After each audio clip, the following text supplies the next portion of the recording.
Meet Jonathan Bird, one of the world's top underwater nature cinematographers. Traveling the world on assignment for all the major networks, he is an Emmy Award-winning authority on the underwater world.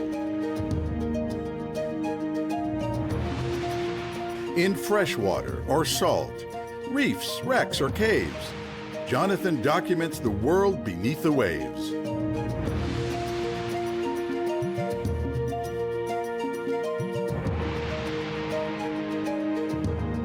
Welcome to the Blue World.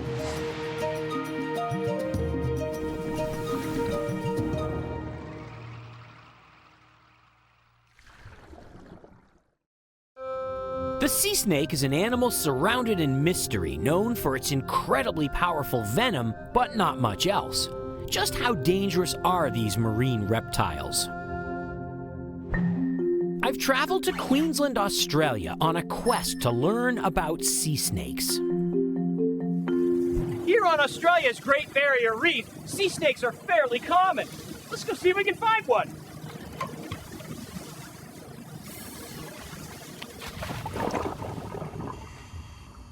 I hit the water, grab my camera, and head towards the sea floor. Today I'm diving a little seamount called a coral bommy. It's a mini mountain of coral sticking up from the bottom, but not quite reaching the surface. Near the top of the bommy, thousands of small fish feed on plankton passing by in the current, but they stay close to the reef because they're being watched by a big school of jacks who are on the prowl for food themselves.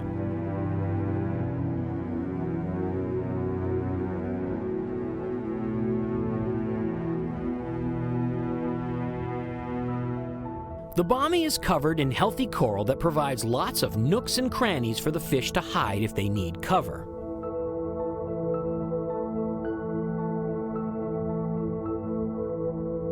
On the other side of the bommy, a large school of snappers are also looking for something to eat and keeping a safe distance from the jacks.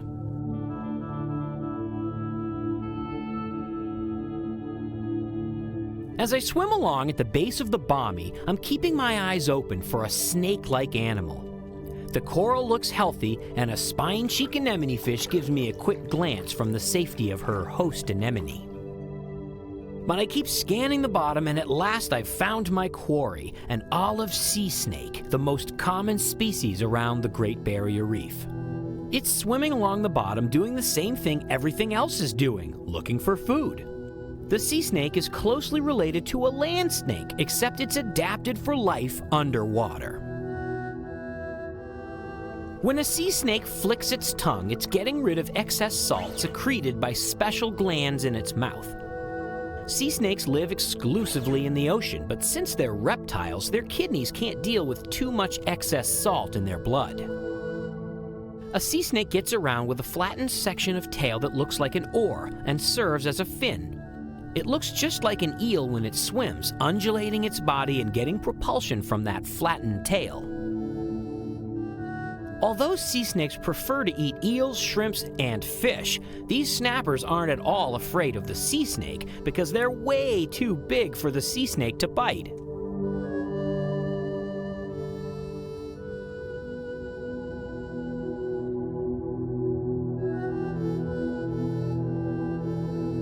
This snake is heading for the surface to grab a breath of air.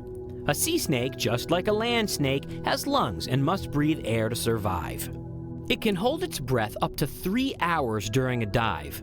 Recent research has shown that some sea snakes can also absorb a little bit of oxygen directly from the water through their skin, which is probably why a breath can last so long.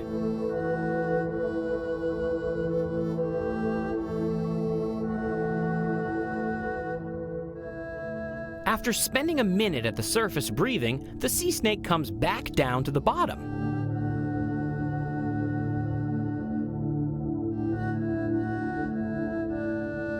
It's poking around, looking for holes where it might corner a fish or shrimp. It sticks its head into the holes, hoping to get lucky.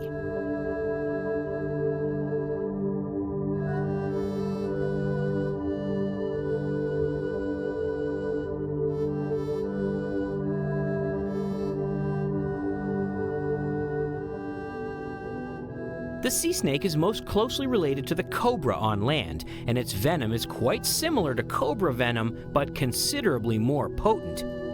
If it manages to grab a fish, the venom will kill it in seconds.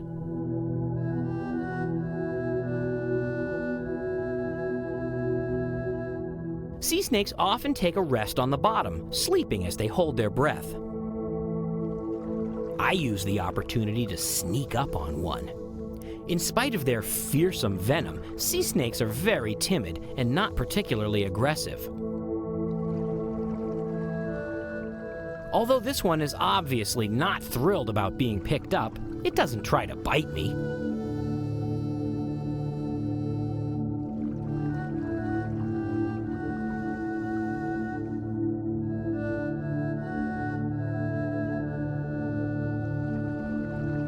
And when I let it go, it just swims away.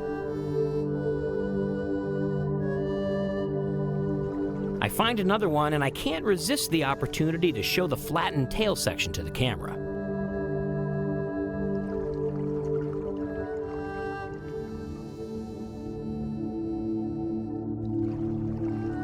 Swim, be free!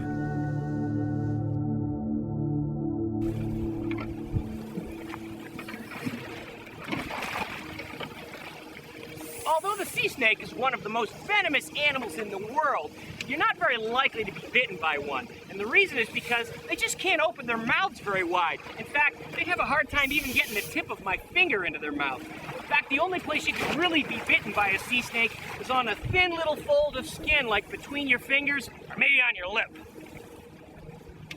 There are 62 known species of sea snakes, and they live all around the tropical Indo-Pacific. I found this banded sea snake in the Philippines. They like nice, warm, tropical water because they're cold-blooded like all reptiles. If the water gets too cold, they get lethargic. So no matter what you might think of snakes, sea snakes are timid and shy animals that represent almost no threat at all to people, even though they produce some of the most powerful venom in the world. Many creatures in the ocean survive by forming relationships or partnerships with other creatures.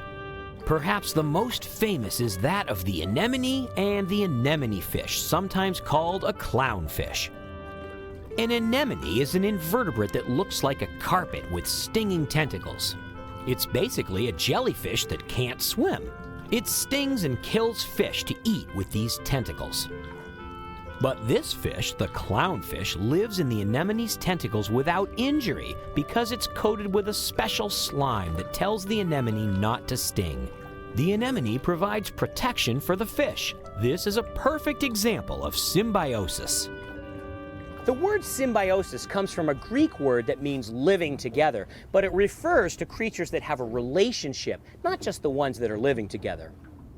In the case of the clownfish and the anemone, they do live together. This is how most people think of symbiosis. But take the example of the cleaning station. At a cleaning station, one kind of fish gets cleaned by another, such as this manta ray being cleaned by a bunch of wrasses. It hovers over the reef and the wrasses come right over to pick the parasites from its gills. This is symbiosis, but the two animals definitely don't live together. And that's not the only thing confusing about symbiotic relationships. Although we tend to think of symbiotic relationships as being beneficial to both parties, that's not always the case. Take the case of the remora. A remora is a fish with a suction cup on its head that allows it to stick to larger animals like sharks, dolphins, and turtles. The remora survives by mooching food scraps and a free ride from its host. They may provide some cleaning services to their host, but for the most part, they seem to be freeloaders. This is definitely a symbiotic relationship, but it's really only good for one party. If the remora were to harm the host in some way, you would call it a parasite. If the remora merely helps itself without harming the host, then this would be called a commensal relationship, or commensalism.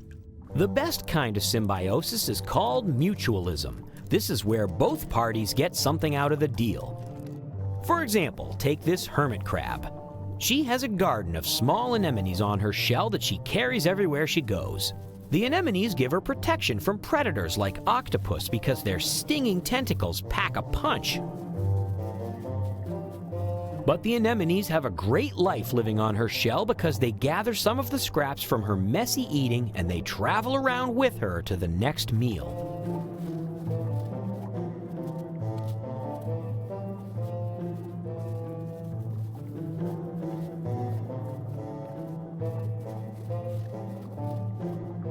Since the hermit crab uses an old snail shell for a home, she needs to find a larger shell every once in a while as she grows. When she finds one, it's as simple as hopping out of the old shell and into the new one. But what to do about the anemones? The anemones are so important to the hermit crab that she must also move them to the new shell. Without them, she's defenseless. Slowly, with a combination of tapping on the anemones and peeling their edges, the hermit crab convinces them to release their grip. Only the crab knows how to coax the anemones into letting go. They will not submit to any other creature pulling on them. Once the anemone lets go of the old shell, the hermit crab deposits it on her new shell. She simply plops it in place and holds it until the anemone grabs on. The anemone will then crawl around on the shell and find a good spot all on its own, while the hermit crab turns her attention to working on the next anemone.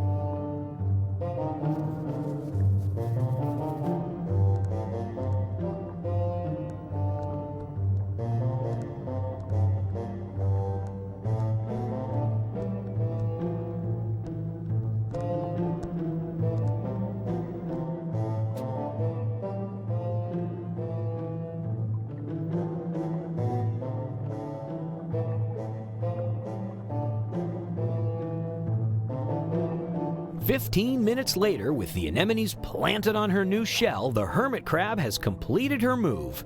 She leaves her old shell for the next hermit crab a bit smaller than herself.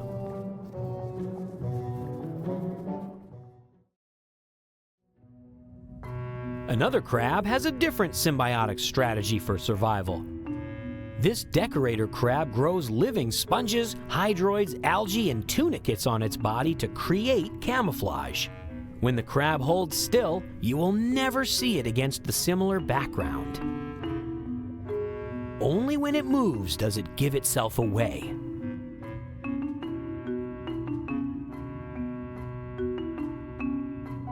In the ocean, perhaps the animals most commonly involved in symbiotic relationships are shrimp.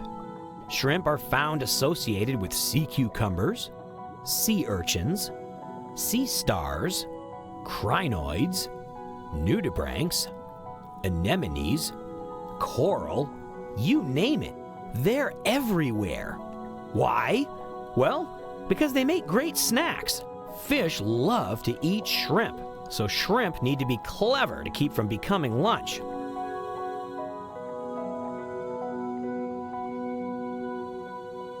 Out on the sandy seafloor of the Philippines, a fire urchin slowly makes its way across the bottom, feeding on algae. The urchin's venomous spines protect it from most predators. On top of the urchin, a pair of Coleman shrimp ride like first-class passengers. The shrimp have used their claws to clear the spines off a little spot they call home. This is a commensal relationship because the shrimp get protection from the urchin, but they don't offer anything in return to the urchin. Neither do they harm the urchin, so they're not parasites either. Another shrimp, another free ride. This Spanish dancer is a large nudibranch, a snail without a shell. It's about the size of your hand. On its back rides an imperial shrimp. The shrimp survives by eating the nudibranch's poop. It gets a free ride and a meal from the nudibranch, but it gives nothing in return.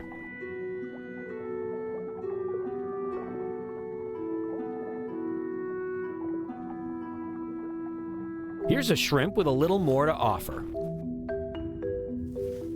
This shrimp lives with a goby, a small fish, in a burrow in the sand on the sea floor.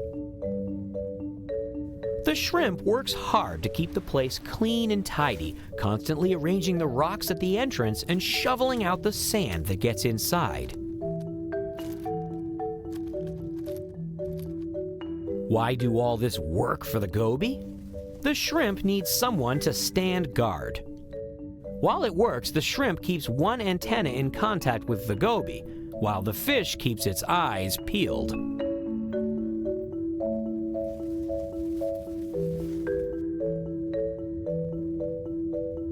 If the goby moves, the shrimp retreats. This is classic mutualistic symbiosis because both animals get something out of their relationship. High above the shrimp's head is a much larger animal, a whale shark the size of a bus. Swimming around it are a few fish called jacks. These fish are using the whale shark as a bodyguard. They know that nothing will dare attack the whale shark, it's too big. So if they hang around, they're safe too. The whale shark eats only plankton and tiny fish, so the jacks are safe from the shark's humongous appetite.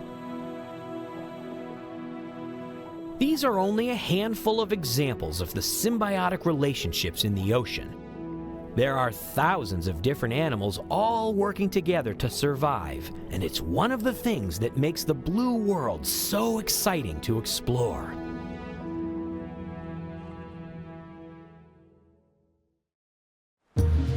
Don't go away. Jonathan is about to head underwater at night to learn how coral reefs spawn. Coral reefs are amazingly beautiful underwater sculptures that grow in tropical waters and provide essential habitat for fish and invertebrates, as well as form an important part of the tropical ocean ecosystem. Some coral, like this bushy gorgonian, may look like a plant. Other coral, such as this brain coral, looks like a boulder on the sea floor.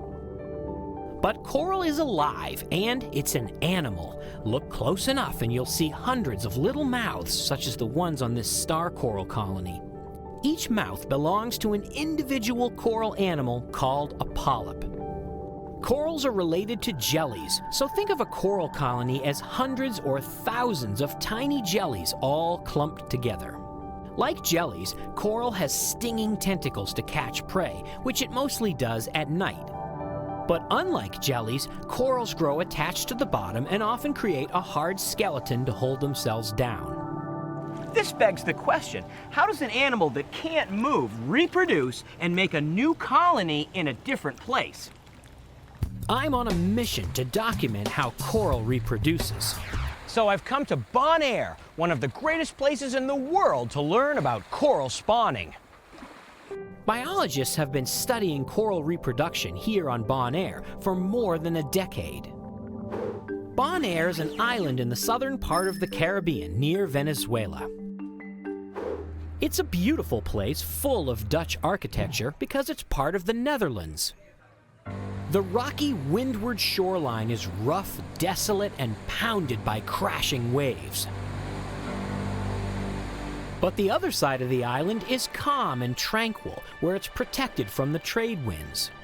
It's here that I'll be diving to observe the coral. Coral reproduction is not the easiest thing in the world to observe. That's because coral reproduces by spawning. It only does it at night, and it only happens a couple nights per year. I've come to Bonaire a week after the full moon in September, when the corals are predicted to spawn. Why a week after the full moon? Well, it has to do with the tides. You see, during a full moon, you have what's called a spring tide. That's when the high tide is really high and the low tide is really low, and you have a huge amount of water movement between those two tides. A week later, you have what's called the neap tide. That's when the high tide's not quite so high and the low tide is not quite so low. So you have a smaller amount of movement between the two tides. Less water movement means less current. And less current means that the eggs from the coral have more time to float around in the water and get fertilized before the current takes them away. As the sun sets, I prepare my gear. Soon I'll be heading out for a night dive. The corals spawn under the cover of darkness. Well, let's go see what's happening on the reef. I head down the steps of the dock at Captain Don's habitat. Cameraman Tim and I are diving from the dock because the reef is only a few hundred feet offshore. We can do as many dives as we need. Down on the reef, I start hunting for signs that the coral might be ready to spawn. It's pretty dark. I can only see as far as my flashlight beam. I'm looking at each coral head closely. If a coral colony is getting ready to spawn, the polyps will be swollen with the eggs they're going to release. These don't look ready. Movement catches my eye. A spiny lobster is walking down the reef slope, so I take a few minutes to watch. The spiny lobster has no big claws like the lobsters in New England. Instead, its long antennae are covered in sharp spines for protection. Nearby, an octopus is on the prowl, hunting for dinner. I follow along with my bright video lights, but it doesn't take long for the octopus to decide that I'm not helping its chances of finding a meal. It gives me the slip with a squirt of ink as it jets away into a hole. After 3 hours underwater with no sign of imminent coral spawning, Tim and I decide to call it a night. We're tired. Well, that was a long night, but no spawning tonight. So, try again tomorrow. The next day, I spend a little time touring around the island to see the sights. First, a stop at Lake Godemere to see the flamingos, for which Bonaire is famous. Their pink color comes from the shrimp they eat. Next, I swing down to the incredible Cargill Salt Works to see the huge piles of salt created by drying out seawater in vast, shallow pools. And of course, to downtown Kralendijk for a few gifts at a colorful gift shop. But then it's time to head back to the dive shop to prepare for the night dives. Tim and I examine the predicted coral spawning times published by the Bonaire National Park. Okay, tonight on the 29th, it is predicted to be the peak spawn, okay? So you'll notice we have almost all of the species. If we can't nail it tonight, we'll never nail it. No, tomorrow night, the star corals and the brain corals should still be spawning. In fact, tomorrow night is the peak for the brain corals. After dark, I suit up again for another long night. Well, tonight's supposed to be the peak spawn. I'm hoping for a great show. Let's check it out.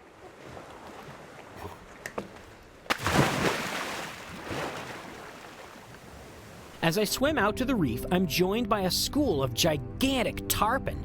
These big silvery fish are as long as a bicycle and have learned to use divers' lights to find smaller fish to eat. They follow Tim and I around all night. On any other night, I would film these magnificent fish for the entire dive, but tonight I have work to do. This is my 4th night observing the coral and my last chance to capture the coral spawn. I examine a coral head and I can see swollen polyps filled with big blobs that look like eggs. They're actually called gamete bundles. I get ready with my camera and wait. The big moment is definitely coming soon.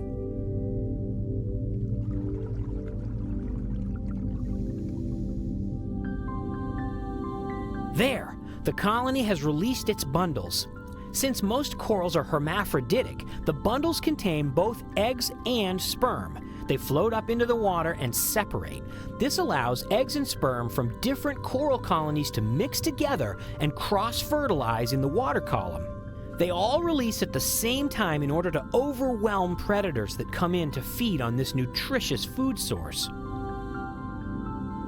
Soon the water is filled with coral spawn.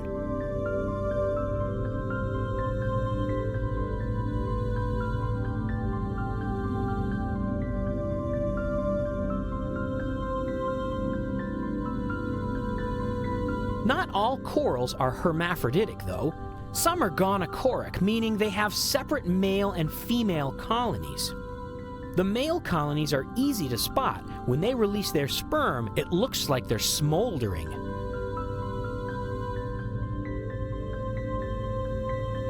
I train my camera on a big colony of greater star coral and wait. In spite of my camera's lights, it spawns, releasing clouds of sperm into the water.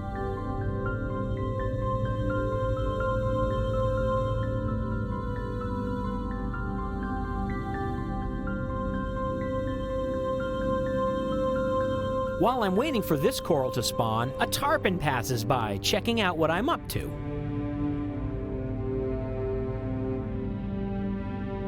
Once all of these eggs are fertilized, they will drift in the current for a while and eventually settle down. If they're not eaten, and if they don't settle into water that's too deep, or land on sand where they can't anchor themselves, they might land on a nice hard surface and take hold. A new coral colony will start growing. After several hours observing the coral spawning, it's time to head to shore with our mission accomplished. What an amazing spectacle. Millions and millions of coral polyps all releasing their eggs at the same time, synchronized to the phase of the moon. I mean, just an astonishing thing to see, and it just goes to show you that patience pays off, because our perseverance over several nights finally resulted in nature giving us an incredible show. As I exit the water and head for a hot shower, I'm thrilled to have witnessed one of nature's secret spectacles. It was worth all those long nights of diving, but now I'm ready for bed. Meet Jonathan Bird, one of the world's top underwater nature cinematographers. Traveling the world on assignment for all the major networks, he is an Emmy Award-winning authority on the underwater world. In freshwater or salt, reefs, wrecks, or caves, Jonathan documents the world beneath the waves.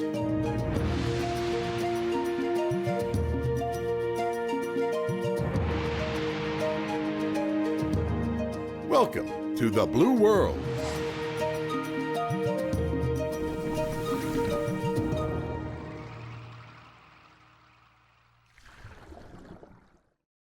This murky pond in the middle of a Yucatan jungle might not look like an exciting place to go for a dive. But as I'm about to find out, there's something spectacular lurking beneath the surface. My day begins at Phantom Divers in Playa del Carmen, Mexico. They'll be taking me on a dive to explore the sinkhole. We load the van and set off on our adventure through the jungle on miles of dirt roads. Finally, we arrive at Muyal Ha. It looks like a pond, but it's actually an incredibly deep sinkhole. I can only imagine what I'll find down there. A sinkhole is a formation that used to be a cave, but a section of the roof fell in, creating an opening to the sunlight above. Then it filled with water and sediment at the bottom. My guide is cave diver Carlos Estrabo, but everyone calls him Charlie. We discuss the dive and he tells me what to expect. Most importantly, it's deep. Charlie shows me his favorite way to get in the water, but with scuba gear, I think I'll go off the dock. We swim out into the middle of the sinkhole and it's time to descend. As we descend, I can see that the water is not as clear as I was expecting. Because this is a sinkhole and not a cave system, the water's a bit stagnant. At the center of the sinkhole is a pile of debris, including tree branches that have fallen in from the surrounding forest. There are a lot of leaves, like this partially decomposed one. The light coming in from the opening above shows that the interior of the sinkhole is much larger than the opening above. Around the sides of the cavern, stalactites hang from the ceiling, including some really big ones. As I descend deeper, markings on the wall show where the water level used to be when the water table was lower in the past. There isn't much living down here, but a few fish survive in areas where the light penetrates. Charlie directs me to a small opening in the wall. It's a little cave that just goes back a few meters. He leads me in to investigate.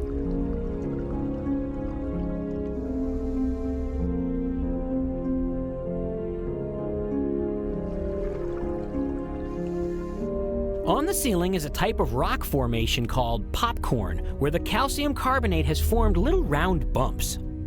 Deeper in the cave, Charlie shows me the bones and teeth of an animal that probably died in here thousands of years ago when the cave was dry.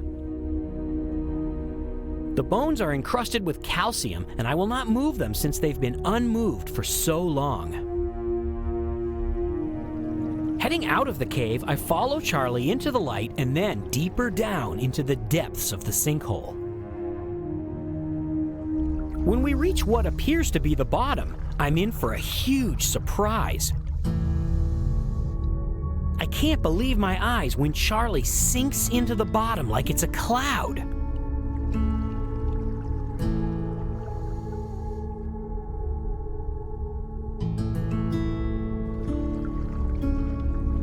It's not the bottom at all, but a layer of sulfur that hangs near the bottom in the motionless water.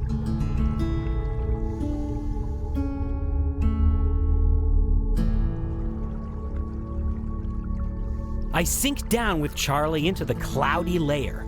Underneath, it turns reddish yellow. We're more than 100 feet deep.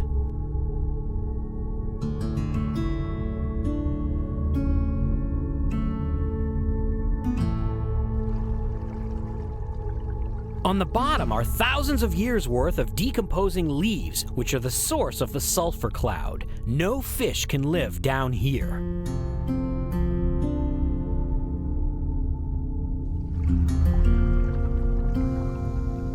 As I rise up out of the cloud, I find more wispy cloud layers to explore along the edge of the wall.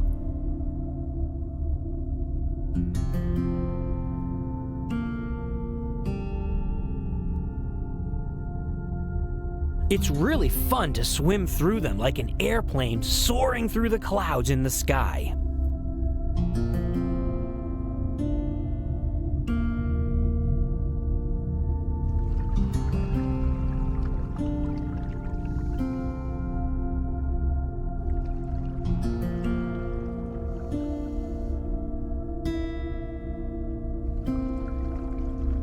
With our scuba tanks getting low, it's now time to head back to the surface. The dim light from above is a welcome sight as I ascend. Man, that was wild. The water in the bottom of the sinkhole is so calm that sulfur layer just lays there, and it looks like sand. I mean, it looks like the bottom of the sinkhole. But then you realize you could put your hand in it and your whole body will just go right down into it like a cloud. That was just weird. I've never seen anything like that. So cool. My dive in Muyal Ha sinkhole was an exciting combination of creepy and mysterious. It's another example of the wonders of the blue world in a place where you would never expect it. Before any animals existed on land, sharks ruled the oceans. They've been around for over 250 million years. Many people think that because they're ancient animals, they're in some way primitive. But as it turns out, sharks are highly evolved and sophisticated animals with amazing adaptations for survival. The fact that sharks have survived so long demonstrates the incredible effectiveness of their anatomy. And let's face it, 250 million years worth of evolution has got to count for something. Sharks live in the oceans across many habitats. Some, like the Caribbean reef shark, live on shallow tropical coral reefs. Others, like the blue shark, are pelagic, living far from land in the open ocean. The Greenland shark lives in the freezing waters of the Arctic, while the tiger shark prefers the tropics.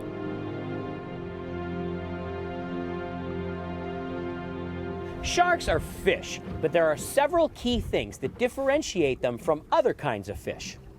Sharks are everywhere, but what are they? Sharks and their close relatives, the rays, differ from the bony fishes in several ways. First, sharks and rays have a soft, flexible skeleton made of cartilage. The cartilaginous skeleton makes the shark more flexible than similarly sized bony fishes. Also, sharks and rays have no swim bladder. A bony fish uses an organ called a swim bladder to maintain neutral buoyancy so it can hover like a hot air balloon. The fish adds or removes gas from its swim bladder through its bloodstream to increase or decrease its buoyancy. The shark's lack of a swim bladder means that, unlike bony fishes, the shark tends to sink. To stay off the bottom, sharks have to keep moving.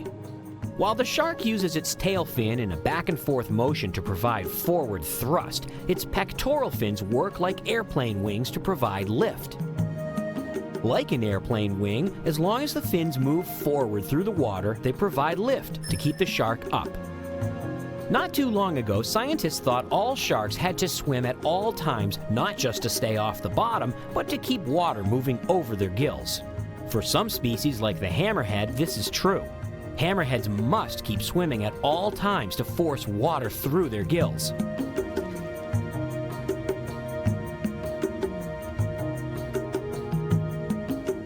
Ironically, if they stop swimming, they'll drown.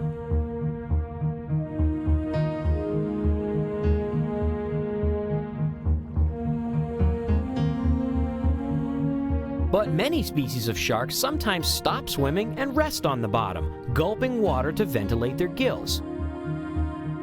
This is a lemon shark, common in the Caribbean, taking a break resting on the sand. It gulps water to breathe. Nurse sharks also spend a lot of time resting on the bottom. Bottom-dwelling species of sharks, like the wobbegong, actually live their entire lives on the bottom. They're camouflaged to look like a rock covered in algae, and they hunt by being very patient and waiting for an unsuspecting fish to come close. With such a long evolutionary history, sharks have had plenty of time to refine their senses. For example, most sharks have an incredible sense of smell. Experiments on shark smell have suggested that some sharks can detect 1 drop of blood dissolved in as much as 1 million gallons of water. Sharks also have senses we can't even begin to experience. Sharks have an electrosensory system that allows them to detect the extremely minute electrical currents generated by the muscles of a swimming fish. The snout of a shark is covered in tiny pores called ampullae of Lorenzini, which convert electrical impulses in the water to an electrical signal in the shark's nerves. Therefore, the shark can feel extremely tiny electrical currents in the water, a skill it uses to hunt even in complete darkness. Speaking of darkness, many people believe that sharks have poor eyesight. Not true! In fact, not only do most sharks have excellent eyesight, but they also have super night vision. That's because they have a tiny mirror called the tapetum lucidum located behind the retina that reflects light back through the retina a second time, increasing its sensitivity. Many sharks like to hunt at dawn, dusk, and night because they can see their prey much better than the prey can see them.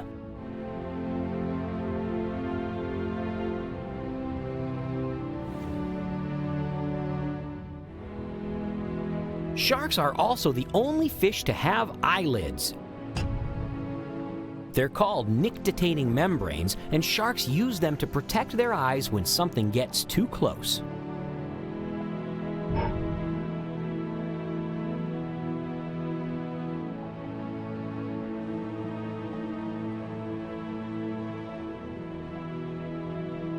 Sharks never need to go to a dentist since they don't really care about cavities. They have many rows of teeth. As old teeth break or become too dull, they fall out and new ones rotate into place. For the entire life of a shark, it never runs out of new teeth, and it never worries about the teeth it has. And you may find this hard to believe, but sharks are really important in the ecosystems of the ocean. You'll never see a fish that needs glasses. That's because a nearsighted fish would quickly be devoured by a shark. So sharks help keep fish populations healthy by weeding out the sick and the weak. Healthy fish can get away from sharks, so they reproduce and make more fish. As top predators, sharks have an important role to play. And because they do not reproduce quickly, sharks are vulnerable to overfishing. And while many people are afraid of sharks, most do not represent a threat to people at all. The world's largest shark, the whale shark, grows larger than a bus, but eats only plankton and small fish.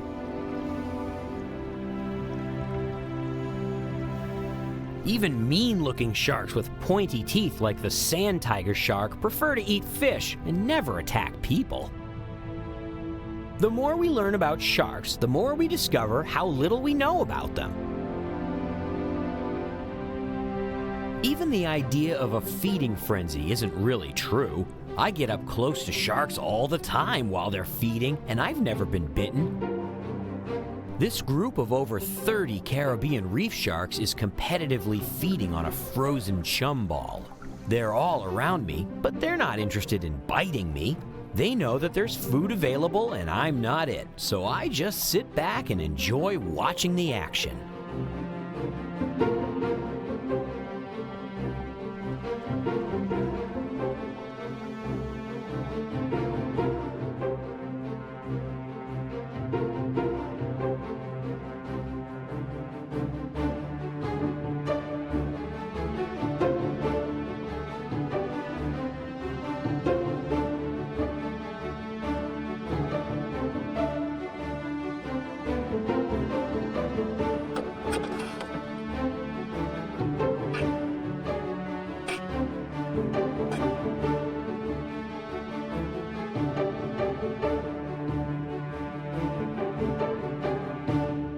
When all the bait is gone, the action is over, and I'm perfectly fine.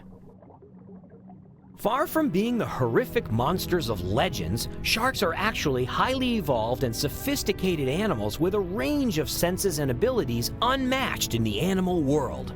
The study of sharks may teach us many things about our world, and maybe even about ourselves. The ocean is a tough environment to live. To survive, every animal must eat, and that means that other animals get eaten. And nobody wants to get eaten, so Animals in the ocean have come up with a lot of ways to defend themselves. They have spines, venom, speed, maneuverability, and even a smokescreen. Come check out this fish.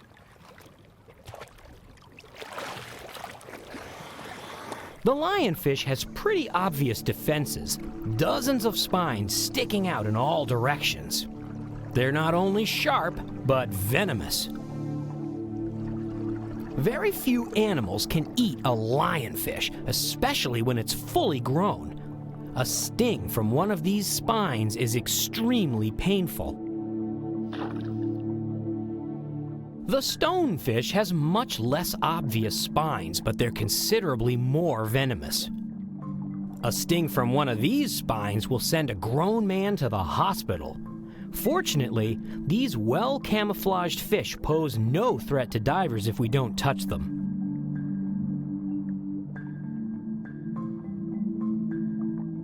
Stingrays only have a single spine. It's located at the base of the tail and can be pointed and jabbed at a threat from above. Since sharks love to eat stingrays, the venomous spine is used to jab sharks that come too close. Every once in a while, an unfortunate swimmer steps on a stingray and gets stung, but for the most part, stingrays are not at all aggressive towards people. In the Cayman Islands, they're downright friendly.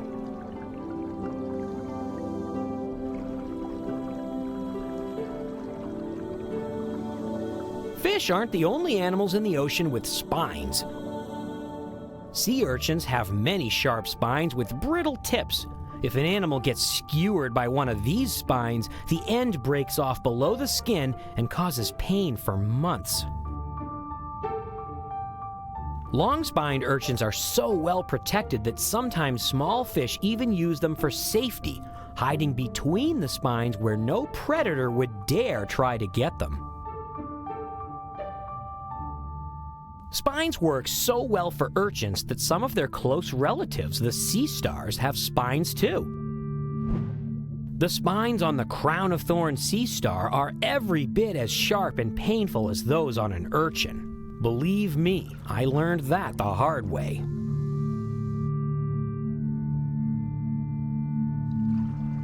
Sea cucumbers are closely related to sea urchins and sea stars, but most sea cucumbers have no spines at all for defense. The sea cucumber has an even more amazing and disgusting way of getting rid of predators. When attacked, many species of sea cucumbers eviscerate from their mouth a gooey mess called cuvarian tubules. These sticky, stringy organs presumably give a predator something unappealing to eat, and they're often accompanied by the secretion of a poison. This combination prevents sea cucumbers from being a very popular food item in the ocean. The sea cucumber can retract the tubules and replace the lost ones in a few weeks and be ready to eviscerate again.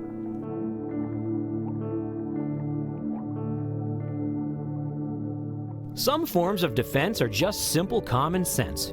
These fish are staying within the protection of a branching coral. They feed on plankton that the current brings by, but they don't venture very far from the safety of the coral. Other fish are too big to feed on plankton and must go out of the protection of the reef if they want to find food.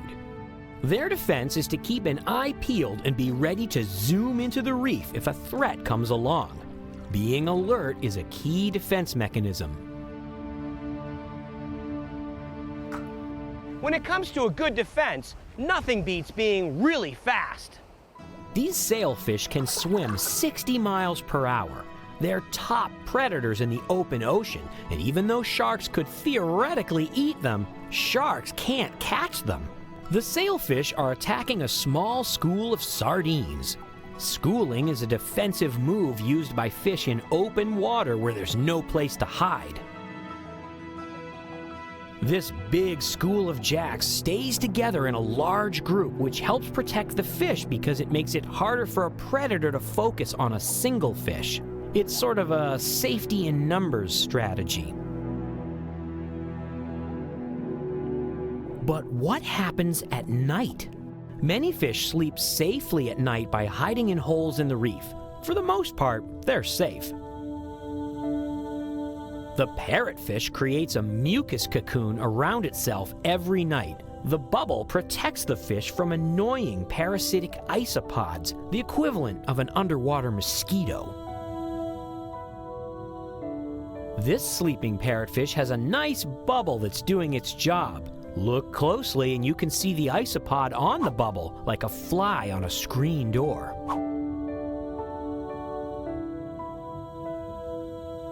Nearby on the nighttime reef, an octopus is out on the prowl hunting for sleeping fish. It sticks its tentacles into the reef to startle a sleeping fish and hopes the fish will come out into its web of arms it has wrapped around the coral head. But how does the octopus defend itself against bigger fish and fearsome underwater photographers with bright video lights?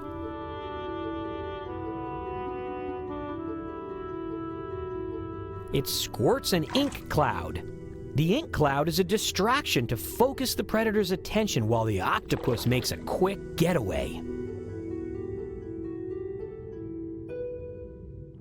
On a reef in the Philippines, a tiny octopus barely larger than a bottle cap is hunting for a meal.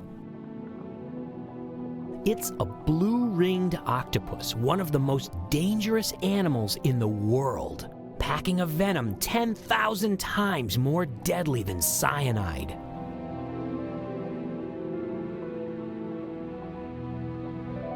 One bite from the blue-ringed octopus will kill a grown man in only minutes.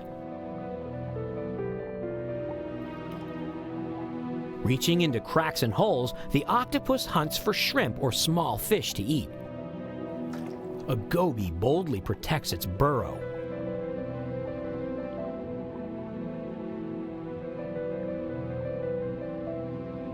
To a nearby scorpionfish, the octopus looks like a nice, bite-sized snack. The octopus doesn't see the well-camouflaged scorpionfish watching and waiting to make its move.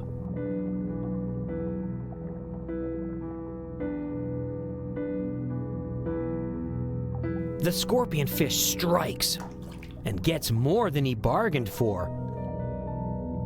Within only a fraction of a second, the octopus bites back, and the scorpionfish spits it out. The scorpionfish will have a sore mouth for days, if it even survives. It turns out that the blue-ringed octopus does not make a very good snack after all. Some animals are not blessed with spines, venom, or even the ability to move quickly. Crabs and lobsters have a tough exoskeleton that makes them very hard to eat. As well, they have powerful claws that can pinch and crush. When a threat comes near, a lobster doesn't hesitate to put up those claws and use them. A hermit crab ups the defense by using a snail shell as a portable house to provide an extra layer of protection. Some hermit crabs take it even another step further, placing venomous, stinging anemones on their shell to further increase their defensive positions. This crab might be slow, but she is very hard to eat. Even a lowly scallop has a defense. It has no legs for walking or fins for swimming. But when its arch-enemy, the sea star, approaches and makes a move, the scallop opens its shells wide and claps them together, squirting a jet of water out of its mantle. Whelks are another predator that try to take advantage of the scallop, but they're given the squirt treatment too.